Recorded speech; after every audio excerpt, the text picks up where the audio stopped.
वगैरह हो जाए। तो हमने लास्ट टाइम ग्रेविटेशनल कांस्टेंट तक किया था। तो आइए जरा इसको आगे बढ़ाते हैं और आपको दिखाते हैं मजीद। और तो ये हमारे पास है 17। तो हमारे पास 17 है, इसका नाम है एंगुलर वेलोसिटी।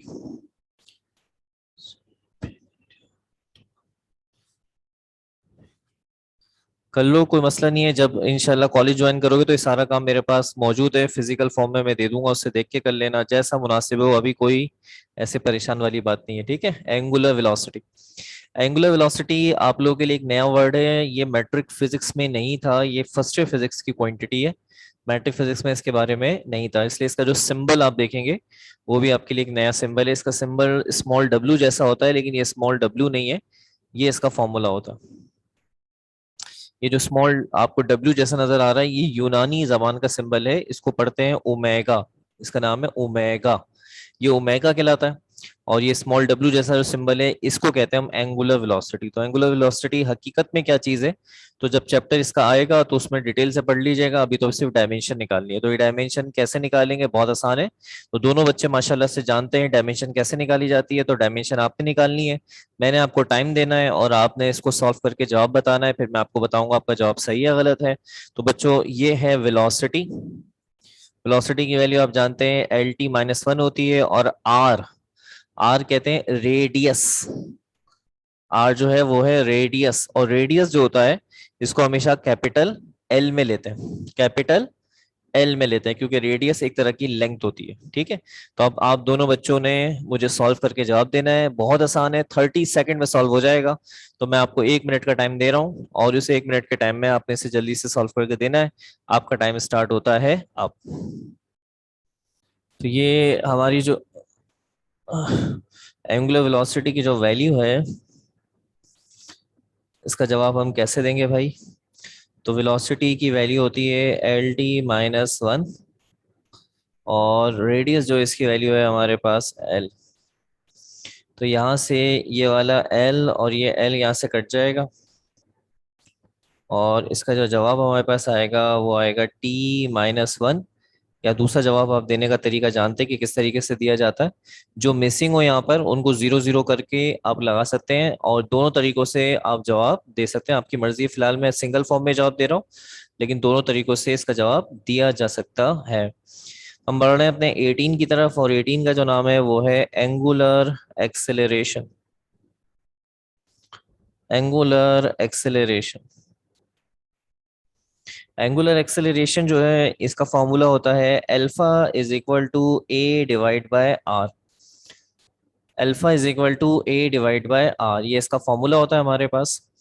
ये जो अल्फा है इसका नाम है एंगुलर एक्सेलरेशन। ये भी आपके लिए एक नई क्वांटिटी है, इससे पहले आपने नहीं पढ़ा इसके बारे में।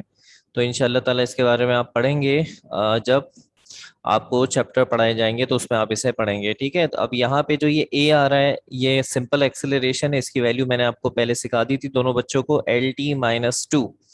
और जो आर नजर आ रहा है ये अगेन रेडियस है। तो ये डायमेंशन आपको नहीं बनानी, क्योंकि ये बहुत आसान सी है, और ऊपर वाली भी आसान थी, ऊपर वाली जैसी ही है, इसलिए मैं इसको खुद ही सॉल्व कर रहा हूँ। ए का जवाब है LT-2, और आर जो है इसका मतलब है रेडियस यानी लेंथ, और ये है एल। सो एल और ये एल यहाँ से कट जाएगा, और इसका जो जवाब आएगा वो आएगा T-2।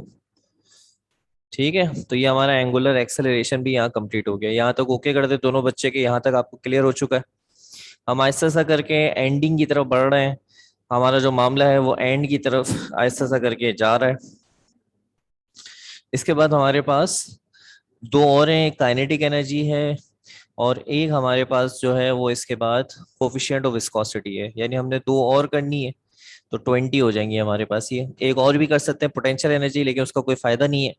उसका रीजन यही है कि वो पोटेंशियल एनर्जी वाली और काइनेटिक एनर्जी वाली सेम है तकरीबन। तो यहाँ पे आगे मामला एंड हो जाएगा, ठीक है। जल्दी से बता दीजिएगा बाकी बच्चे भी।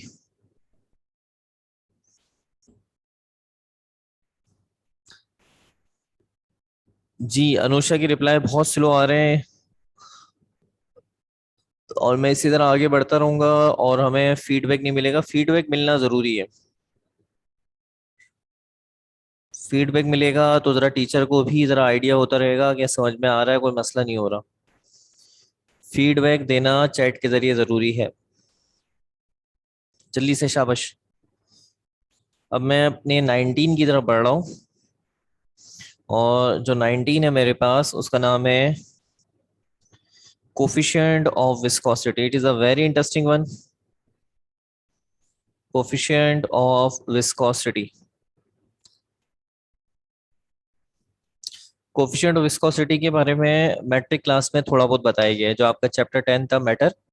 तो उसके अंदर जो है उस कोफिशिएंट ऑफ विस्कोसिटी के बाद तस्करा मौजूद है, और काफ़ी हद तक कुछ बातें मौजूद हैं। लेकिन यहाँ पर हमने इसको प्रॉपर तरीके से लेके चलना है।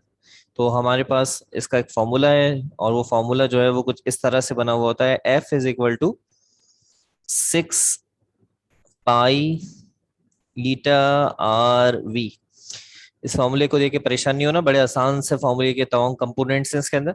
इसके अंदर ये जो मैं जो बॉक्स में ले रहा हूँ जिसको, ये देखें, ये है आपका कोफिशिएंट ऑफ विस्कोसिटी। जो एन जैसा बना हुआ है, ये एन नहीं है, ये भी यूनानी जबान का सिंबल है, ग्रीक या लैटिन जबान का सिंबल है, और इसको कहते हैं ईटा। ईटा, ठीक है, ई टी ए, ईटा। ईटा जो है स्मॉल एन जैसा दिखता है, लेकिन स्मॉल एन नहीं है, क्योंकि इसके अंदर एक लेग को थोड़ा सा खींच देते हैं। जैसे बीटा होता है, बीटा भी बी होता है, लेकिन उसके भी एक हिस्सा खिंचा हुआ होता है थोड़ा सा। तो ये जो आपको एन नजर आ रही है, एन नहीं है, देखिए इसका एक हिस्सा थोड़ा सा खिंचा हुआ सा है, थोड़ा सा। तो इसको कहते हैं ईटा। ये है आपका कोफिशिएंट ऑफ विस्कोसिटी। अगर आपने इसकी डायमेंशन बनानी है तो बाकी सबको इसके पास से हटाना है। यानी आपने 6 पाई और आर वी को हटाकर एफ के नीचे डिवाइड कराना है। 6 पाई आर वी को यहां से हटाकर एफ के नीचे डिवाइड कराना है। तो ये कुछ इस तरह से लिखा जाएगा, ईटा एफ डिवाइडेड बाय, मैंने अरेंज कर दिया है। अगर आपको अरेंज हुई हुई इक्वेशन याद हो, पता हो पहले से, तो आप डायरेक्ट ये फॉर्मूला ले सकते हैं। This is a formula. तो ये और ये दोनों मल्टीप्लाई फॉर्म में थे, डिवाइडिंग में चलेगा यहाँ पे नीचे, तो so F divide by 6 pi eta R V, खाली ये रह गया। यहाँ तक ओके करते हैं, शाबाश। फिर मैं आपको इन तमाम वैल्यूज के बारे में बताता हूँ, और फिर फाइनली आपने इनकी क्या बनानी है, डायमेंशन बना के मुझे दिखानी है। और इसका जवाब अगर आप ले आए, क्योंकि काफी इंटरेस्टिंग होने वाला है ये वाला, तो आपको बहुत ज्यादा कॉन्फिडेंस मिलेगा इंशाल्लाह। यहाँ तक ओके कर दें,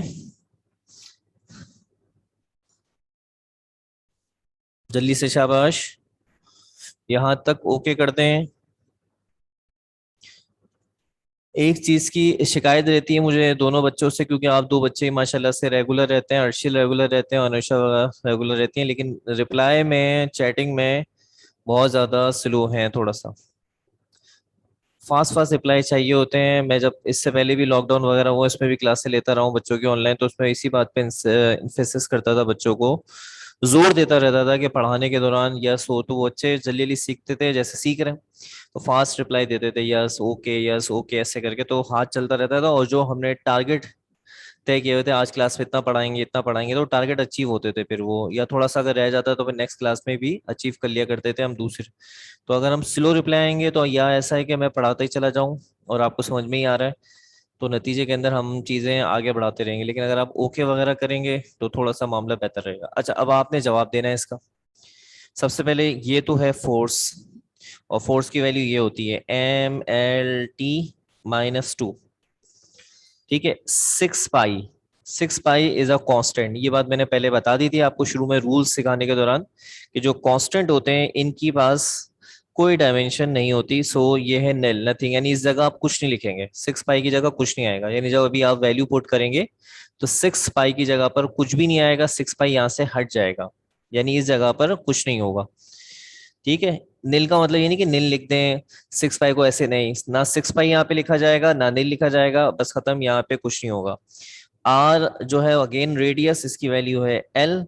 वी की वैल्यू है वेलोसिटी, LT-1। वी का मतलब है वेलोसिटी, LT-। अब ये आपका इम्तहान है, ऊपर है MLT-2, नीचे है एल, और ये है LT-1। आप इसको कैसे टैकल करते हैं ये आपका काम है, लेकिन ये भी ज्यादा टाइम नहीं लेगी। आपका टाइम स्टार्ट होता है तकरीबन अब 1.5 से 2 मिनट, 2 मिनट ले लें चले आप, और 2 मिनट के अंदर इसको जल्दी से मुझे सॉल्व करके दे दें। याद रखिए हमारी क्लास थोड़ी सी लेट स्टार्ट हुई है, क्योंकि नेट इशू कर रहा था, तो उसकी वजह से हम थोड़ा सा आगे पीछे रहे। तो हम अपने एंडिंग की तरफ जा रहे हैं, प्लीज जरा इसको देखिएगा। आपका टाइम स्टार्ट हो चुका है, 2 मिनट है। आप स्टार्ट करते हैं, और जो जवाब है वो जवाब देते हैं। आप चेक करें आपका जवाब सही है नहीं गलत है। तो विल चेक द आंसर। सबसे पहले आप बनाना चाहते हैं यहाँ पे कोफिशिएंट ऑफ विस्कोसिटी की डायमेंशन। ऊपर फोर्स की वैल्यू पुट कर देंगे mlt-2, और नीचे 6 पाई की जगह कुछ नहीं आएगा, और उसके बराबर में था वेलोसिटी। वेलोसिटी की वैल्यू थी LT-1, और बराबर में था R जिसकी वैल्यू है L। अब यहां से एक ये वाला L और ये वाला L आपस में आप कैंसिल कर दें, ये वाला L और ये वाला L कट जाएगा। देखिए टी भी कट जाएगा, टी अगर आप काट सकते हैं तो बहुत अच्छी बात है डायरेक्ट, क्योंकि मैंने डायरेक्ट भी टी काटना सिखाया कैसे कटता है। देखिए पावर की साइन सेम होनी चाहिए, ऊपर पावर की साइन माइनस में, नीचे माइनस में, तो ऐसे कटेगा। यूं माने ऊपर 2 है नीचे 1 है, तो ये वाला कंप्लीट कट जाएगा और ऊपर 2 में से 1 कटेगा, ऐसे करके। अब जो बचा आपके पास वो कुछ इस तरह से बचा। अच्छा, जिस तरह से टीचर कर रहा है जरूरी नहीं है कि आप भी उसी तरह फॉलो करें। अगर आपकी मैथमेटिक्स की स्किल भी अच्छी है और आप इन पावर को ऊपर ले जाकर शिफ्ट करा के मिलाकर सॉल्व करते हैं तो भी आपका जवाब दुरुस्त है, इसमें कोई गलती वाली बात थोड़ी है। रास्ते कई है, बट हर रास्ता जो है वो रूल्स और रेगुलेशन के हिसाब से। ऊपर बचा एम, 2 टी में से 1 टी जो था, ठीक है, अनुषा भी पहुंच गई है, तो देखते हैं अब किसका जवाब सही है, अर्शिल का, अनुषा का। और 2 टी में से 1 टी कट गया तो 1 टी बचा, और यहाँ पे नीचे से एक एल बचा, वो नीचे से ऊपर चला जाएगा। ये वाला एल मैं डायरेक्ट कर रहा हूँ, ये भी ऊपर चला गया। स्टेप्स कम से कम बनाने होते हैं, असल में ज्यादा स्टेप्स की कहानी नहीं है, और सबको जोड़ कर लिख देना है। तो जवाब आ जाएगा ML-1 T-1, और इससे पता चला कि दोनों बच्चों का जवाब दुरुस्त है। Very good. तो आइए आगे बढ़ते हैं। Very good. अब जितनी भी डायमेंशंस आएंगी वो सब मैं खुद ही सॉल्व करता रहूंगा, क्योंकि टाइम जरा कम रह गया, ताकि लेक्चर एंड करें। Very good. बस आप लोगों का चेक एंड बैलेंस चाहिए था, और दोनों बच्चों ने जिस तरह से इन डायमेंशन के लेक्चर में पार्टिसिपेट किया है, जैसा मैं चाह रहा था, अल्लाह का शुक्र है वैसा हो गया है, इसलिए गुड एंड गुड। 20 है हमारे पास, जिसका नाम है काइनेटिक एनर्जी। तो बच्चों एनर्जी जो होती है असल में इसकी यूनिट वही होती है, और जो कि वर्क की होती है, वर्क जूल में नापते हैं, इसलिए जो वर्क की डायमेंशन थी वही डायमेंशन इसको मिलती है। आइए देख लेते हैं काइनेटिक एनर्जी क्या। बहुत सारे फॉर्मूले हैं अलग अलग ब्रांचेस से, और सबसे आसान फार्मूला जो है वो ये वाला है, kinetic energy is equal to half mv²। So अगर हम इसके डायमेंशन लिखना चाहते हैं तो जैसा कि आपको पता है कि हाफ एक कांस्टेंट, एक नंबर है, और नंबर की कोई डायमेंशन नहीं होती, और m का मतलब है मास, और m का मतलब मास, इसके लिए m आएगा। और वेलोसिटी की वैल्यू होती है LT-1। लेकिन कुछ डायमेंशन मेरे बच्चों आपको याद हो गई होंगी, जैसे वेलोसिटी की वैल्यू LT-1। अच्छा, वेलोसिटी पे स्क्वायर लगा हुआ है, और आपने देखा कि मैंने स्क्वायर अभी अप्लाई नहीं करा, मैट्रिक्स यानी ब्रैकेट के बाहर लगाया हुआ है। अब ये स्क्वायर अप्लाई होगा, तो स्क्वायर पहले मिलेगा एल को, तो ये बनेगा L²। फिर ये स्क्वायर मिलेगा -1 पावर को, तो ये सब मैथ्स, मैट्रिक मैथ्स के रूल हैं, इसमें कोई नई चीज नहीं है। एल को मिलेगा स्क्वायर, पावर 2 L2 हो जाएगा, L² हो जाएगा। -1 को जब ये स्क्वायर मिलेगा, -1 और 2 मल्टीप्लाई हो गया, -2 हो जाएगा। इन सबको जोड़कर आपस में लिख देंगे, और जब इन्हें जोड़कर आपस में लिखेंगे the answer will be ML² T-2। This is the dimension of kinetic energy. आपको याद होना चाहिए यही सेम डायमेंशन हमने बनाई थी वर्क की भी। यहाँ तो ओके है, लेक्चर को एंड की तरफ लेके जाना है, जल्दी शाबाश ओके कर दीजिएगा, जल्दी जल्दी ओके कीजिएगा। 21 पर आ गए। Very good. अर्शिल का ओके आ गया, अनुषा जल्दी से ओके कर दो बेटा, शाबाश, वेरी गुड। तो इसके बाद है हमारे पास लीनियर मैग्निफिकेशन। लीनियर मैग्निफिकेशन जिसको हम लेटरल मैग्निफिकेशन भी कहते हैं, इसके फॉर्मूले हमारे पास काफी सारे हैं। इसका सिंबल कैपिटल M लिया जाता है, और इसका जो फॉर्मूला होता है हमारे पास वो होता है Q/P या HI/HO, जिससे चाहे बना लें, जवाब आपको एक ही मिलेगा। तो अगर आप इसकी डायमेंशन बनाना चाहते हैं तो ये जो Q होता है ये असल में डिस्टेंस के मायनों में आता है, इसको कहते हैं इमेज डिस्टेंस। और डिस्टेंस जो होता है वो एक तरह की लेंथ होती है, और इसलिए लेंथ के लिए हम यहाँ पे L यूज करेंगे। और ये जो P नजर आ रहा है इसका नाम होता है ऑब्जेक्ट डिस्टेंस। और ऑब्जेक्ट डिस्टेंस जो है बेटा, यानी डिस्टेंस, ये एक तरह की लेंथ ही को कहते हैं। इसके लिए भी आएगा L, और ये वाला L और ये वाला L कट जाएगा। सो काटने के बाद यहाँ जवाब आएगा 1, और ये जो 1 यहाँ पर आ रहा है, इस 1 की जगह पर हम यहाँ पर क्या लिख सकते हैं कि जब 1 आता है इस तरह करके, तो m के पास कोई डायमेंशन नहीं है। आप चाहें तो ये जवाब दे दें m0 l0 t0, और इसका मतलब है कि m के पास कोई डायमेंशन नहीं है, नल। लीनियर मैग्निफिकेशन के पास कोई डायमेंशन नहीं है। इसके बाद हमारे पास, बेटा यहाँ तक क्लियर है? ओके, बस एंडिंग की तरफ जा रहे हैं। शाबाश, जल्दी जल्दी। तो हम आपको करा रहे हैं 22, और 22 के अंदर है हमारे पास बेटा coefficient of static friction. Coefficient of static friction, coefficient of static friction जो है हमारे पास, उसका फॉर्मूला ये होता है mu S is equal to F S dividing by R. ये इसका फॉर्मूला होता है हमारे पास। अब अगर आप कोफिशिएंट ऑफ स्टैटिक फ्रिक्शन की डायमेंशन बनाना चाहते हैं तो सबसे पहले एफ एस लिमिटिंग फ्रिक्शन को कहते हैं। ये असल में एक तरह की फोर्स है, और ये जो आर नजर आ रहा है इसको कहते हैं नॉर्मल रिएक्शन। ये भी एक तरह की फोर्स है, यानी ये दोनों ही फोर्स हैं। तो अगर ऊपर वाली फोर्स है तो उसकी वैल्यू होगी M L T minus two, और नीचे वाली भी फोर्स है तो उसकी वैल्यू होगी M L T minus two. Limiting friction is a force, और आर जो है नॉर्मल रिएक्शन, ये भी फोर्स है। तो दोनों के पास फोर्स की डायमेंशन होगी M L T minus two, M L T minus two. तो सेम होने की वजह से ये भी कट गया, और इसका जवाब भी वही आएगा, यानी m0 l0 और t0। मतलब इसका मतलब यही है कि नेल, यानी कैंसिल होके 1 आया, और 1 का मतलब ये है। इसके पास भी कोई डायमेंशन नहीं है। तो आज का लेक्चर एंड करने के लिए हम बढ़ेंगे अपने 23 और लास्ट पर। यहां तक बता दें ओके? पोटेंशियल एनर्जी, यहां तक ओके? जल्दी से कर दीजिएगा, शाबाश अनुषा। पोटेंशियल एनर्जी हमारा आज का लास्ट है। वैसे इसका नाम ग्रेविटेशनल पोटेंशियल एनर्जी है। हम पोटेंशियल एनर्जी इसको बोल देते हैं ऐसे करके शॉर्ट में, लेकिन ये ग्रेविटेशनल पोटेंशियल एनर्जी है। पोटेंशियल एनर्जी कॉन्सेप्ट है असल में, और फिर ये कॉन्सेप्ट जिस जिस तरह से अप्लाई होता है, इम्प्लिक करता है, उसके हिसाब से इसका नाम बनता है। तो ये ग्रेविटेशनल पोटेंशियल एनर्जी होगी, जिसको मैं अभी आपके सामने बना रहा हूँ। mgh इसका फॉर्मूला होता है। तो अगर आप इसकी डायमेंशन लिखना चाहते हैं तो बहुत आसान है। सबसे पहले m का मतलब ले लें आप मास, जी का मतलब मैंने पहले भी आपको बताया था, it is a gravitational acceleration. So इसको डायमेंशन मिलती है एक्सेलरेशन की L T minus two. And height, H का मतलब है हाइट, हाइट असल में एक तरह की लेंथ है, और इसको मिलती है लेंथ की डायमेंशन। एम को मिलती है मास की डायमेंशन, जी को मिलती है एक्सेलरेशन की dimension L T minus two, और एच को मिलती है लेंथ की डायमेंशन। और मैंने आपको बताया था अगर कोई भी चीज एनर्जी है तो उसके पास वर्क वाली यूनिट आती है, जो अभी हमने पीछे निकाली थी, काइनेटिक एनर्जी। तवाक से यहाँ लिखा हुआ देख ले, M L square T minus two, ये भी एनर्जी थी। तो हर एनर्जी का जवाब यही आना है, एम एल और एल मल्टीप्लाई हो जाएगा L square T minus two. और यहाँ पे आके हमारा ये जो टॉपिक है वो एंड हो गया, अल्लाह का शुक्र। ओके करते हैं यहाँ तक दोनों बच्चे? सारी बातें अच्छी तरह समझ में आ चुकी हैं? जल्दी से शाबाश अर्शिल और अनुषा। ठीक है, हाँ अर्शिल बोले बोले शाबाश। सब कॉपी करने के बारे में कह रहे हैं। मैं माइक ऑन कर देता हूँ, जो बात करनी हो जल्दी से माइक पे कर लें।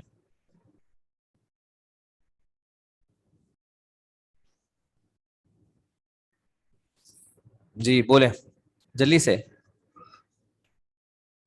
सर मैं ये कह रहा हूँ सर मैं मरतबा ये पोटेंशियल एक मरतबा पोटेंशियल एनर्जी और लीनियर मैग्निफिकेशन समझा दें, क्योंकि वो समझ नहीं आ रहा थोड़ा सा लीनियर मैग्निफिकेशन एंड में का। बेट लीनियर मैग्निफिकेशन और पोटेंशियल एनर्जी में बेटा कुछ भी नहीं है, यहाँ से देख लो।